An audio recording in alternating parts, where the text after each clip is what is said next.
G'day guys, welcome back to a new episode of the Boundary Riders podcast, episode 151, and what carnage we saw over the weekend. We're going to be covering with Essendon about how poor they have been in the first couple of rounds and if they can salvage something this season. A look at Paddy Voss's suspension and if it was too far. The tips to round 3, the fantasy update, and much, much more. So let's roll the intro and get straight into it. Welcome to the Boundary Riders podcast, your one-stop shop for all your AFL content needs. He looks at his options and Jack Ginnivan says, boys, you brought me to the club to do just this! But this guy has flog written all over him. From attack down, Reed sprints away from Petrarca, leaves him in his wake, takes a second bounce, takes a third. The sheer arrogance of Harley Reid. Finish the job, young man! So let's get into the footy news from the week that was.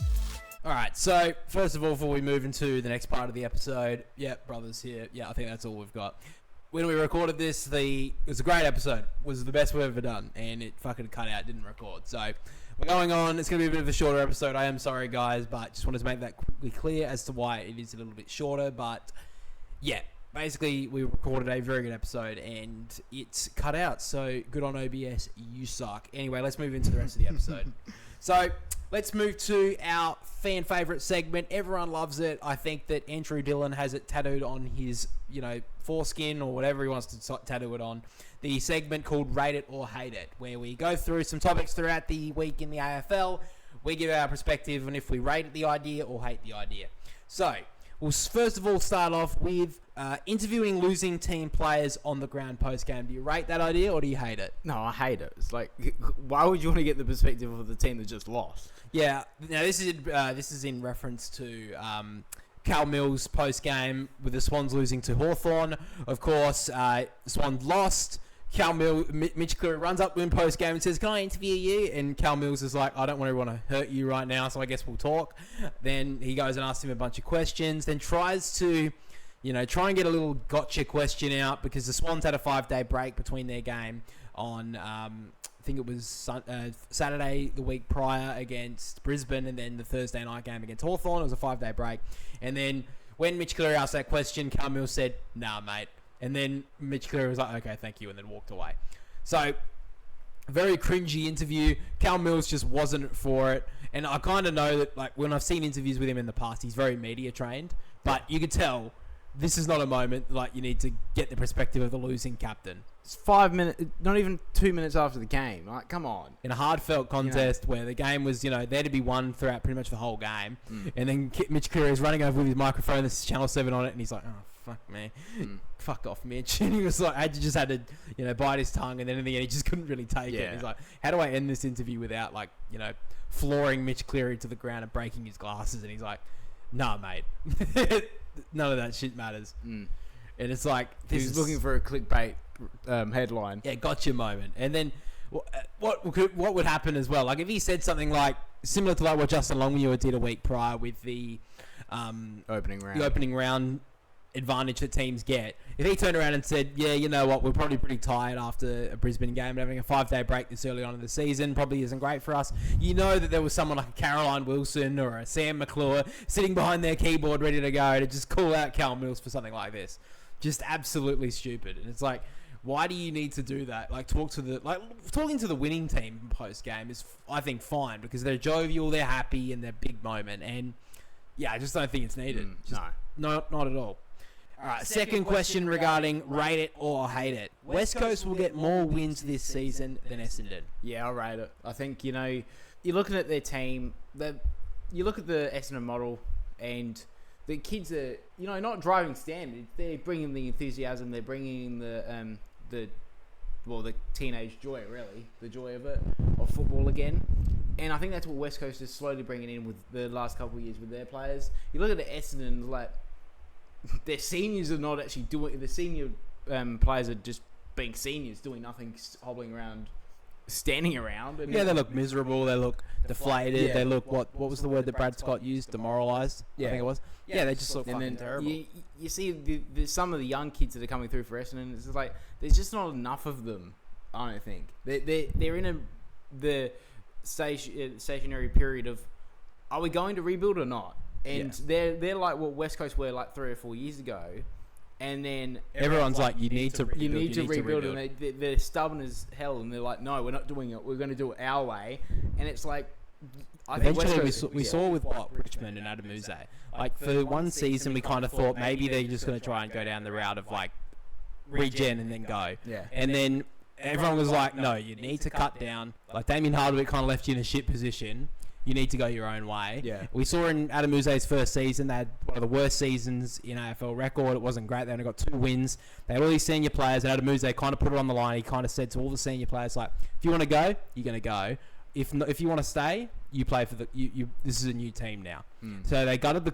I wouldn't say gutted. Well, they kind of they cut all the way down. But Dusty Martin retired. Rioli left to Gold Coast. Bolton went to Freo.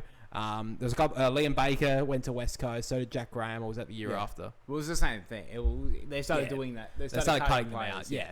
They kind of said, you guys can go. And then they went to the draft. They picked up Lawler, Smiley, who hasn't played a game, which is kind of tough.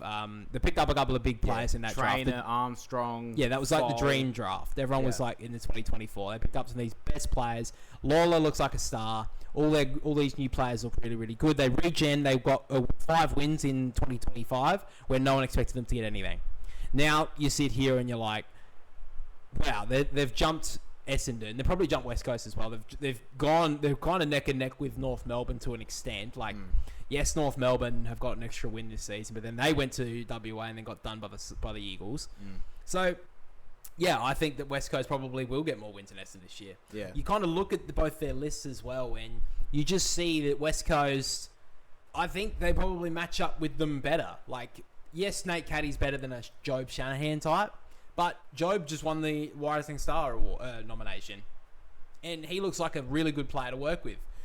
Nate Caddy's probably the better one, obviously, but like Job Shanahan looks like he could be an A-grader as well. Yeah. Then you look at other players around the ground on the West Coast point of view. Willem Dersma gets picked up as a number 1 draftee, and he looks like he's going to be a star. Harley Reid, that was probably his best career back game on the weekend. You know, I know it's a couple of years ago, but you know, you're looking at that. You know, who other players, you know, even just Malala Murdoch, even though he's got injured on the weekend, he was their best player in the last 2 weeks. Yeah, exactly. And he was one of their best players. You know, even looking back, like they've picked up some pretty good SSP players as well. And like Devon Robertson has had a brilliant start at the West Coast Eagles. Couldn't get a game for the Lions the last couple of years.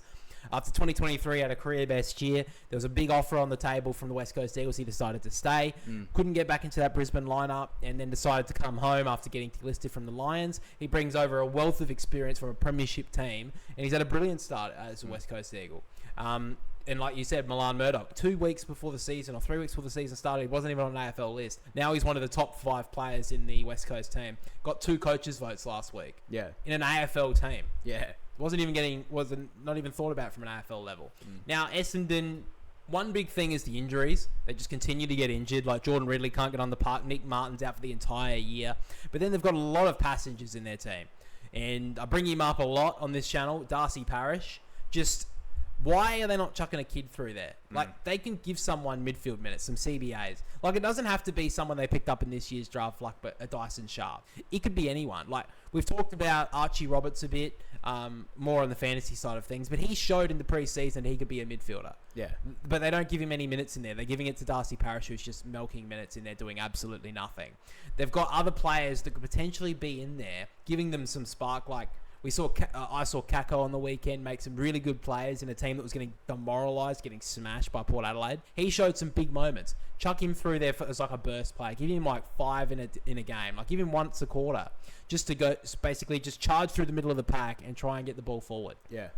There's players that they could give, like even a Xavier Dersma. Like I know he hasn't done really much since he's joined Essendon, but give him a go. Chuck him through there, see what he's got. Like we've seen what Zach Butters and Connor Rosie could do. Like he was up there in that draft as well with Port Adelaide. Give him a go through there, see what happens. Archie Perkins, I know he's one of the big punching bags of Essendon, but give him something to do. Like I know a lot of people bag on him for maybe butchering the footy, not really doing enough. Well, I mean, at times, maybe give him the go through there. Yeah. See what he's got. Like, you got nothing to lose at this point. You're not making finals. I'm sorry. You're not making finals, Essendon. You'll be lucky to avoid the spoon. They need to do something. Your prediction and ladder prediction earlier in the year is looking pretty good right about now. What, second to bottom? Well, it's looking bad. They're probably going to be worse than West Coast. But, yeah, I think on the prediction side of things with... if West Coast will get more wins, I'm kind of agreeing. I think they will get more wins than Essendon, and the season's going to be a very poor one for Essendon once again. Like, injuries aren't helping them. They've got a couple of others from the game against Port Adelaide with Mason Redmond gone and Dyson Sharp likely gone as well. A couple of decent performances in the VFL. I think Farrow probably gets his first game this week, but I kind of agree. And I think that if we're looking at players on the rebuild, teams on the rebuild, comparing between West Coast and Essendon, it may be a little bit of recency bias, but I definitely see that West Coast are in front, just looking on paper. And I think Essendon may have missed a trick with not letting go Merritt. I know that's kind of an easy thing to say now when a lot of people, including myself, were kind of praising Essendon last year for not giving in to Hawthorn and just, holding on to Zach Merritt. But right now, 3 of those first round draft picks and I know maybe a Hawthorn player. I think that if they looks pretty good now, it might look good now. Yeah, I think it would, and I think that if Essendon kind of maybe considered the option a little bit earlier in the trade period. Like, maybe we should consider letting Zach Merritt go. They could have fought harder for a Cam McKenzie or a tall forward at Essendon. At Hawthorn. Like, maybe you could have offered a Cal Shadir a big offer, or a Mitch Lewis, or... I mean, I'm probably not maybe your child, but, you probably could have offered something big or asked... Like, if you want to get Zach Merritt, play hardball, because the thing is, you could have played hardball. Yeah, you don't play a hardball with less than a week to go on the trade period. It wasn't even. I think it was the last day they said maybe we'll consider it. Yeah, and then they just pushed it back, and it's like, well, that opportunity's gone. Like, if that opportunity is there, and he says he wants to go, I think maybe you got to consider it. And I think that, like, yes, Essendon held strong. They're held strong, and they're in bottom place at the moment. Yeah. Do they look that? They don't look that exciting. Anyway, overall, I think West Coast, they're probably the more exciting team. And I think that, interesting watch this week. They play Port Adelaide and Essendon play North Melbourne. So I've tipped against them in both of those games. Bit of a spoiler for the preview to the new round. But we could very well be seeing a team that's, very, very well could see it. West Coast. I could see them maybe pinching it. It'd be hard. It's in Adelaide. But I would give them a little bit... I'd give them a similar chance to Essendon beating North Melbourne. And North Melbourne obviously lost to West Coast last week. And finally, for Rate It or Hate It, Patrick Voss deserved a fine for taunting. Do you hate it? Or do you rate that? Do you rate the fine, or do you hate it? No, I hate it. It's just so out of the blue. It's like never, the old man media is the one who pushed it. And the one thing I will say, which I think was completely typical of the AFL and media, was earlier in the round on Friday night when, Josh Worrell did the exact same thing to Sam Darcy. Sam Darcy throws him to the ground, costs him 100 metre penalty in the end.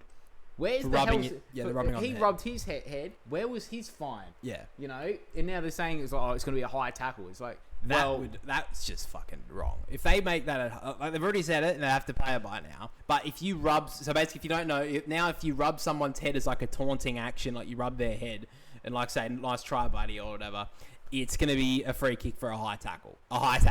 It's like, bro, fuck off. No. Like, we see so many players ducking for frees, but this is the one we're going to try and, hold our hat on. Yeah. Now, I think of course they're going to go hard on it early when it happens. Someone's going to, one player's going to accidentally, rub their head or something, and then they're going to see someone, the player, their opponent, just, have their arm on their back. They're not going to see it properly, see someone rubbing their head, and they're like, oh, that's free kick.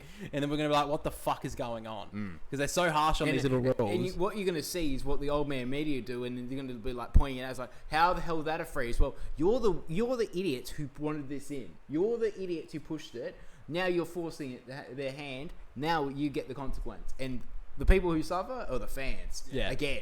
Yeah, because there's half this old school media who are the Nick Rewalts or whatever, saying that what Patrick Voss did is wrong and he shouldn't be doing it, and because he can get away with it now because players can't get chinned anymore, and can't get punched in the face for doing something like that, and it's like, I mean, do we really want...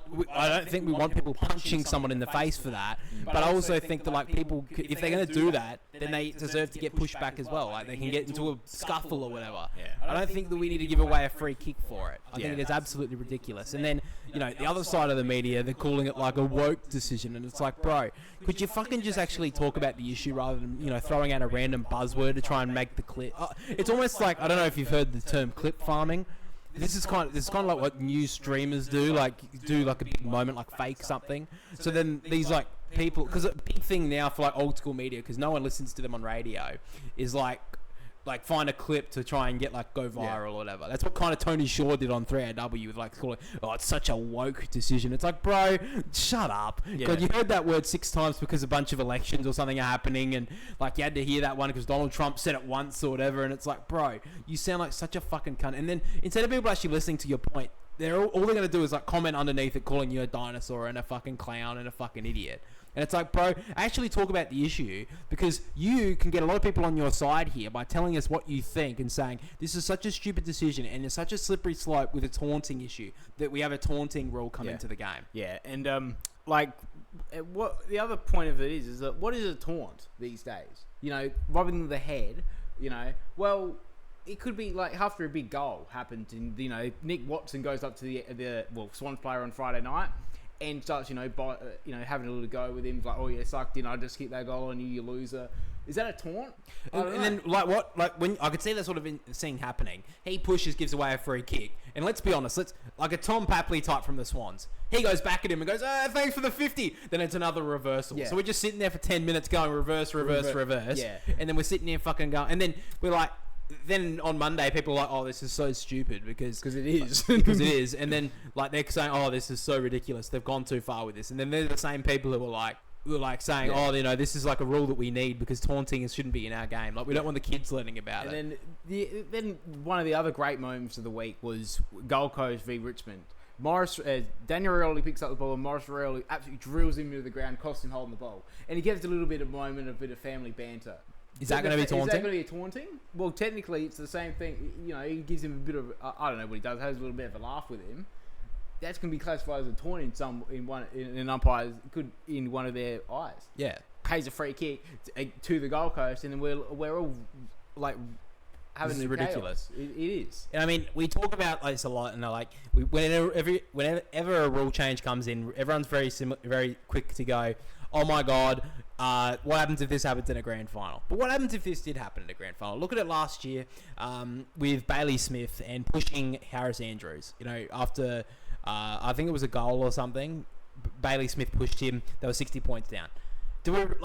Yes, he was stupid. He looked dumb. But let's just have people in the public call him an idiot rather than, paying a free kick. Like, a serious situation in a grand final and an umpire whips out a fucking taunting free kick. Do we really want that? Because it's just ridiculous and it's just going to ruin the game. And I hate people use those words way too seriously and way too often, but it could seriously ruin a game of football. Like we've seen already that when umpires get their butt hurt or whatever, they start bringing out your umpire dissent rule. Yeah. And the amount of times when we see it, we're all like, oh, fucking grow a pair. So we really want that with this taunting as well. It's just going to get ridiculous. We're going to see it. It's going to be a slippery slope, and we're just going to have a wank. And if one more person says, it's a woke decision, shut the fuck up, and actually talk about what the problem is rather than just throwing out a random fucking big word that's just going to make you get a bunch of comments that call you a clown. Anyway.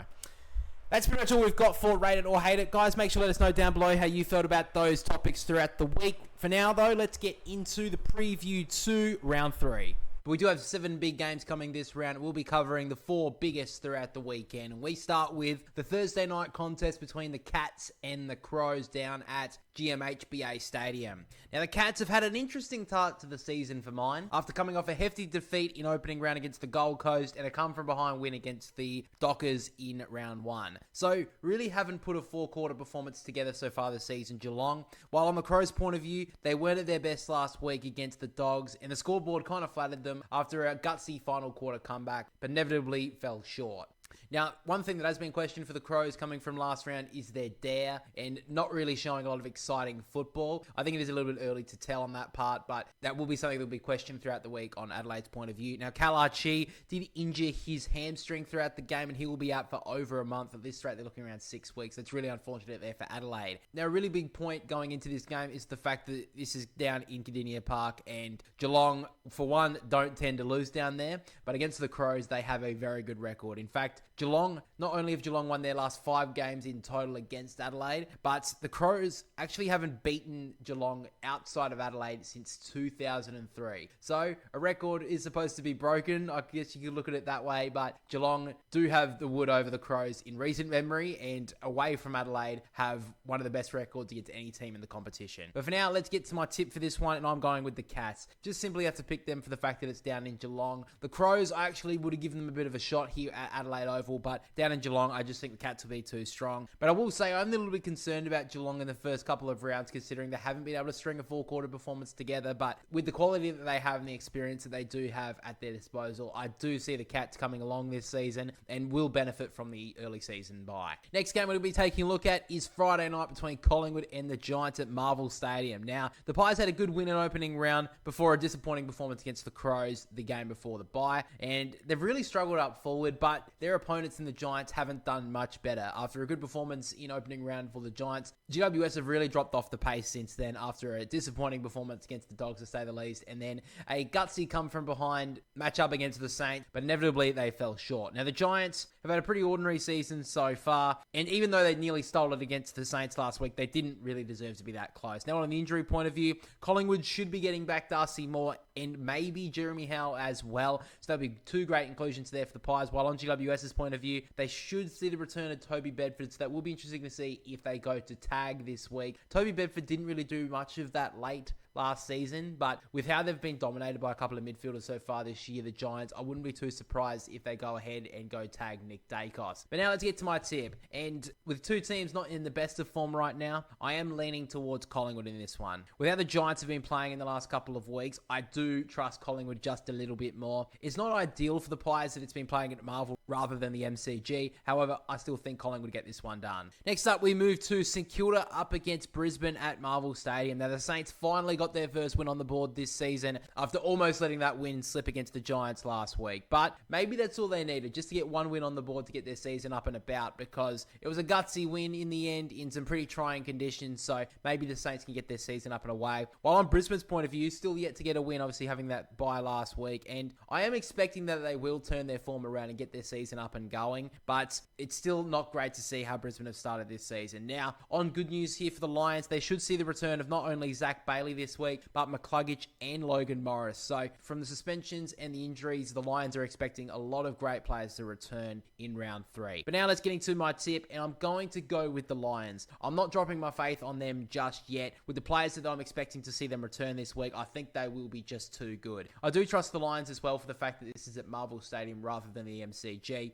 So overall, I think Brisbane will be too strong, and if they show somewhat of their best in this match, I think they'll be good enough to get this one done. And let's get to our final game of the round. We're going to be taking a look at it is Carlton up against Melbourne. Now, the Blues have been extremely poor to start this season. I think it's pretty safe to say. And even though they did get a win in their last matchup before the bye against the Tigers, they really didn't deserve it. I mean, if Tom Lynch kicked straight, they would have lost that game as well, and Carlton would be 0-2. While on Melbourne's point of view, yes, they did lose last week against Fremantle, but I think it was really that first quarter that got them beaten. Like, in the end, they only lost by 17 points after quarter time, so it wasn't exactly a massive loss, but they just started too slowly, and for a team with true quality like the Dockers, they just couldn't catch back in that game. Now, I wouldn't be too surprised if Melbourne going with a couple of changes going into this week, and a couple of players for the Casey Demons throughout the weekend actually had really good performances, and the standout was Manise Wakefield. So he's missed out, I think, 12 months of footy through a key injury. I think it was an ACL last year. Showed some really good signs in the VFL this week, so I wouldn't be too surprised if he comes in. Disco Turner did hurt his hand in the game on Saturday night, so that may be a potential change. While on Carlton's point of view, they could see a host of players return. We've got Adam Chera, Cottrell, Francis Evans, and we also could see the return of Nick Newman after a 12-month stint on the sidelines, along with a suspension in a VFL scratch match. So Nick Newman is available, and I wouldn't be too surprised if the Blues try to bring in a little bit more experience to bring him into the side as well. But now getting to my tip, and kind of rolling off of Cozzy Pickett, I'm going to be tipping Melbourne. I just think that if this ball gets on the outside, I just think that the Demons will be too fast and too quick for them. They may get beaten at the clinches in the tough stuff, but like we saw in the Swans game in opening round, as soon as the ball got out to the outside. It was just too quick. And I think with Melbourne's new dynamic midfield, with Max Gawn in the ruck, I just think they'll be too strong. And in the first couple of weeks of the season, looking at these two sides, I'm more impressed by Melbourne's performances and what they're building rather than Carlton, even though they have a little bit more experience in the coach's box. I just really like Melbourne right now. So I'm going to be picking the Demons in that one. So now let's get to our full tips for round 3. So my tips are Geelong to beat Adelaide, Collingwood to beat the Giants, Brisbane to beat St Kilda, Fremantle to beat Richmond, North Melbourne to beat Essendon, Port Adelaide to beat the West Coast Eagles, and Melbourne to beat Carlton. Now my certainty tip for this week is Collingwood to beat GWS. Of course, Collingwood losing their last matchup to the Adelaide Crows. So now guys, let's get to our AFL fantasy teams. Just some breaking news, actually. We've got some breaking news, actually. Hang on, guys. Thank God the podcast The verdict got is delayed. in. So Bailey Humphrey actually challenged his decision, and he has failed, though, against to overturn his 2-match ban. So he will suffer those 2-match ban. So he will miss gather round, actually. Oh, that's annoying. So he will miss this next week against... who the Gold Coast got? I think it's Richmond, isn't it? No, They just sorry. played Richmond. Sorry, they just played Richmond. So he's going to miss Melbourne and then gather round. That's pretty big for the Gold Coast because Petrarca's already out as well. Yeah. There's a couple of other quick little fire news stories that are breaking news. Hayden Young's going to miss up to the 3 weeks after a horror injury run continues after injuring a hamstring last week. Will Green for the Swans will miss 3 months after suffering a bizarre injury in the stands at the MCG. Slipped while walking down the stairs. Fucking hell. Did you see that? No, I didn't see it. Yeah. So he broke his ankle. I think he broke his foot when he did it. Well, he had surgery on Monday to repair a fractured 5th metatarsal in his foot, bro. Fucking hell. I mean, look, Peter Adams is also suspended for 2 games after... He should have got more than that. He should have got more than that. And then Paddy Dangerfield is out for a fortnight with a calf injury. So a couple of little hot fire news topics to cover there. But now let's get to our AFL fantasy recap for the week. And with all the injuries that happened throughout the round 2, of course, it was a pretty tough week for most people. Looking at the team that I had, so many disappointing performances. And Connor Rosie, obviously with an injury, it's hard to take. Caleb Windsor just absolutely blue-balled everyone on the fucking... Just absolutely got everyone warmed up. I didn't take him. He warmed me up and he warmed up everyone else. He got 49. He got 57. What did he get in round 1? He got like fucking 60 odd or something. Absolutely 57. So not even that good. So he did terribly. Caleb Sarong got tagged by Colton Tholstrup. Something you do need to keep in mind this time when you play Melbourne. Sam Grill only got 53. I mean, you can't really take too much away from that. He is a rookie. But still not great. Tim English only got 84 in the end. Like, he's got to do better than that. Luke Jackson only got 72 against Melbourne. I know that Max Gawn had a brilliant game, but got to do much better. Christian Petrarca with the injury is tough. Connor Butterick only got 68 in the end after a good first couple of rounds. And then Braden Cook only got 48 after a blistering first round. Again, he's a rookie, but you want to do a little bit better than that. And I should have just put Lockie McAndrew. Maybe I should have been just gone with him as the rookie price player in the end. But a very tough week. Like, a couple of good players in the end. Like, we had Harry Sheasel. He got 128 as captain. You love to see that. Zach Butters 144. Just had the ball on a string against Essendon. As most of the poor players did. Yeah, Trent Rivers I did like. He got 92 in the end after a disappointing round 1. Willem Dersma with the 85. Love that. Milan Murdoch, even though he got injured, which really sucks, he got 88.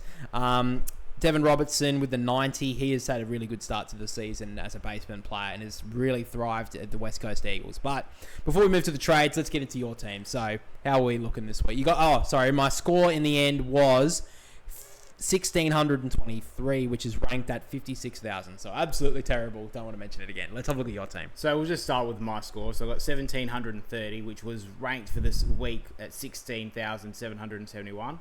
Overall rank of 11,800. So you're doing way better than me. I think I'm ranked at 45,000. So yeah. I'm fucking way off. Yeah. So a lot of the bad players I had Josh Lindsay on my team, but we got a 0.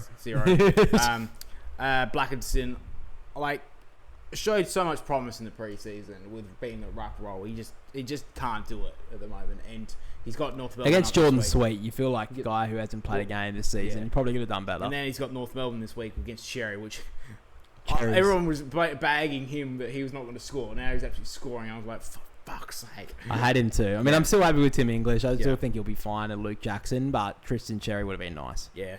Jack Carroll's just hasn't really got that scoring now. Thought maybe at halfback he'd get a go, but it looks Yeah. like they're just using Sinclair 99% of the time. Yeah. And Sammy Laylaw got 79, so I'll take that. Josh Rochelle, he actually started really horribly. He only got a good actually got a good score in the end. Well, a decent score because he scored goals. Not really happy about that. I thought with ranking coming back, I thought this was going to happen, which is annoying. But the positives, Flanders seems to be up there now. I think he's going to be that. I think you lock him in. Bailey Smith 2.0 of last year. I had Jack Steele 138. He had a poor game last week against his old firm, but as he said, he knew he had a bad game. But this is what he's going to come and produce. And my captain last week was Jack Sinclair with 122. I'll take that. Yeah.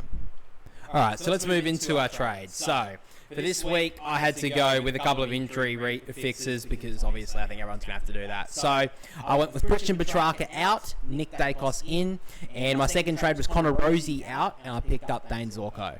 So I had a choice with the first one. I was always going to get in Nick Dacos. I was hoping to go out with Filippo, but I needed to get rid of Petrarca with the buy. I thought it just might as well. And look, if Filippo's in, at least he will have a score. Even though he won on the weekend, didn't yeah, I know, but I was like, I mean, it's either you get rid of a player who potentially could get 60 to 80, or you get a fat zero. And I thought you might as well keep him this week. Nick Dacos I had the cash for, and I had a big salary from last week. I think I had about 600k because I picked up Murdoch. So, I picked up Rochelle for someone. I can't even remember what it was Errol Goulden in the end, which was another fucking injury. But anyway, and then the Connor Rosie one, I think everyone's kind of leaning towards Sinclair, but Dane Zorko has actually been better so far this year. In terms of average, I think it's definitely you pick one or the other, and that's the one I went with at the moment. I was going to go Josh Dacos. He's a choice. He two good games, both 95 and I think 100 and something. So I thought he was a good option, but I'll get into mine in a minute. But yeah, I mean he's definitely one I was kind of considering as well. But it was either Zorko or Sinclair, and then Josh Dacos. Obviously, Dan Houston is one I wanted to go to. But with the week that I had, I thought if I'm going to get rid of Connor Rosie, I've got to go for the premium. You got to do premium. Yeah. Next week, what I'm going to do is hopefully, knock on wood with no injuries, I'll get rid of Windsor and then I can go up to get Houston. Yeah. That would be a good, decent trade for mine. But that's kind of where I'm looking at right now. I really didn't want to have this many injuries. I think most people didn't. But we've had, Errol Goulden, Christian Petrarca, and Connor Rosie in the first couple of weeks of the season on injuries. And then Milan Murdoch, which was a cash gem. Yeah, exactly. I can't get rid of either. But I will say, with Murdoch, you try and keep him, because he's definitely going to make more cash when he actually returns. If you have the luxury of keeping him. Yeah, I'm definitely keeping him. But I just looked then, out of the 4 players that I've traded out of my team so far this season, I got rid of Errol Goulden and Dyson Sharp, who injured himself this week. So all 4 players that I've traded out are all injury related, or have all had an injury so far this year. Let's have a look at your trades. What have you done? So I did mention this just before about Blackenston playing Sherry this week. So I did get rid of him, because he's had 2 scores of 40, and if he gets more, he may go up another 20k, another 30k, but I think I'll just take that hit. And I got Todd Marshall from Port Adelaide. I thought for week 1 he didn't really perform. He did get a slight injury which took him out of the game, but he did sort of perform against Essendon, and he's got a low break even of what he has, which I think is about like 15 or something. His break even, so I think he can. That new defensive role he's got will benefit him. And I got rid of Connor Rosie, and I got Jaden Short. 2 scores over 100. He's looking good with that role. He has, with him coming into that team, obviously Sam Grill's scoring has diminished a bit, but Jaden Short's score at the moment, being under $1 million as well, I think is a good benefit. I didn't get rid of Petrarca this week because the fact is that he does have the bye, obviously, this week. So he's not going to go down in more price. So next week, if I can, at the moment, I'll get rid of him next week for, a decent forward. So when did you bring in Harry Sheezel? Was it last week you brought him in? Yeah, I brought him in for...